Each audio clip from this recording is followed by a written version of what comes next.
سلطان کسی مناسب جگہ کی تلاش میں تھا جہاں وہ یورپ کے بے پناہ لشکر پر ضرب لگائے اور ان سے اکا شہر کا انتقام لے۔ سلطان نے دشمن پر نگاہ رکھنے کے لیے علاقے میں اپنے مخبر پھیلا دیے تھے۔ اگلے روز رچرڈ نے اپنے لشکر کے ساتھ حیفا کے مقام پر پڑاؤ کیا۔ اس کی سیدھ میں کوہستانی سلسلے کے اس پار سلطان صلاح الدین ایوبی نے بھی اپنے لشکر کو روک دیا۔ اپنے لشکر کی کمانداری اس وقت سلطان نے اپنے ایک سالار عزیز الدین جرویق کو دی اور خود لشکر کے ایک حصے کو لے کر اس سمت بڑھا جہاں اگلے روز دشمن کے لشکر نے کوچ کرنا تھا۔ سلطان نے اپنے لشکر کے ساتھ کیسریا کے مقام تک سارے علاقے کو چھان مارا۔ دراصل وہ ایسی مناسب جگہ کی تلاش میں تھا جہاں وہ دشمن پر ضرب لگا سکے۔ سارے علاقے کا جائزہ لینے کے بعد سلطان پھر اپنے لشکر میں واپس آ گیا اور ساری رات وہ دشمن پر حملہ آور ہونے کے لیے اپنے سالاروں سے صلاح مشورہ کرتا رہا۔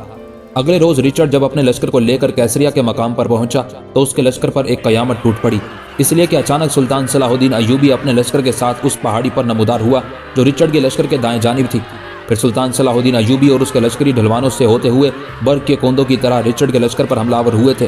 سب سے پہلے سلطان نے انگلستان اور یورپ کے دیگر ملکوں کے لشکریوں کو اپنا ہدف بنایا۔